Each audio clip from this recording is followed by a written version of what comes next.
Welcome दोस्तों, आशा करता हूँ आप सब अच्छे होंगे। आज हम पढ़ेंगे भक्तिकालीन महाकवि सूरदास जी का जीवन परिचय, इनकी भाषा शैली, इनकी रचनाएं। तो सूरदास जी का जन्म हुआ था सन 1478 ईस्वी को रौनकता नामक ग्राम में। कुछ विद्वानों का इस पर मतभेद है। कुछ विद्वान सीही नामक ग्राम को इनका जन्म स्थान मानते हैं और इनके पिताजी का नाम पंडित रामदास। इनका साहित्य में योगदान, कृष्ण की बाल लीलाओं तथा कृष्ण लीलाओं का मनोरम चित्रण क्या है, और इनके गुरु आचार्य वल्लभाचार्य, और इनकी मृत्यु हुई सन 1583 ईस्वी को पारसोली में। तो अब हम पढ़ेंगे इनका साहित्यिक परिचय। सूरदास जी महान काव्यात्मक प्रतिभा से संपन्न कवि थे। कृष्ण भक्ति को ही इन्होंने काव्य का मुख्य विषय बनाया।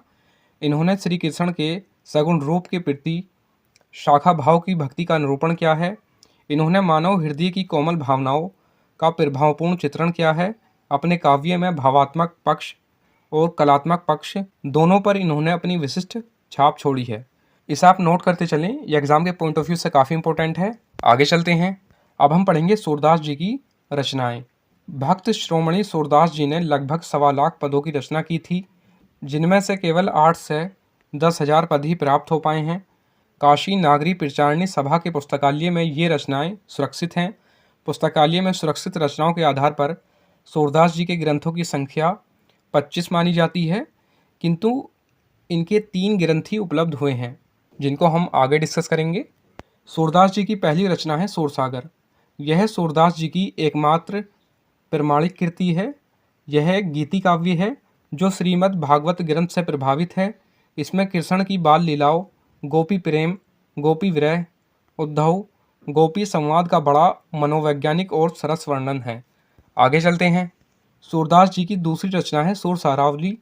यह ग्रंथ सूर सागर का सारभाग है, जो अभी तक विवादास्पद स्थिति में है, किंतु यह भी सूरदास जी की एक प्रमाणिक कृति है। इसमें 1107 पद हैं। नेक्स्ट है सूरदास जी की अगली रचना है साहित्य लहरी। इस ग्रंथ में 118 दृष्टकूट पदों का संग्रह है तथा इसमें मुख्य रूप से नायिकाओं एवं अलंकारों की विवेचना की गई है। कहीं कहीं श्री कृष्ण की बाल लीलाओं का वर्णन तथा 1-2 स्थलों पर महाभारत की कथा के अंशों की झलक भी दिखाई देती है। तो ये होगी आपकी रचनाएं, इन्हें आप नोट कर लीजिए। अब हम पढ़ेंगे इनकी भाषा शैली। तो भाषा शैली में हम पढ़ेंगे सूरदास जी ने अपने पदों में ब्रज भाषा का प्रयोग किया है तथा इनके सभी पद गीतात्मक हैं, जिस कारण इनमें माधुर्य गुण की प्रधानता है। इन्होंने सरल एवं प्रभावपूर्ण शैली का प्रयोग किया है। उनका काव्य मुक्तक शैली पर आधारित है। व्यंग वक्रता सूर की भाषा की प्रमुख विशेषता है। कथा वर्णन में वर्णात्मक शैली का प्रयोग किया है। दृष्टकूट पदों में कुछ क्लिष्टता अवश्य आ गई है। तो ये होगी आपकी भाषा शैली और ये होगा आपका कंप्लीट। इसे आप नोट कर लीजिए, एग्जाम के पॉइंट ऑफ व्यू से ये काफ़ी इंपॉर्टेंट है। और अगर वीडियो अच्छा लगा हो तो वीडियो को लाइक कीजिए, शेयर कीजिए। Thank you.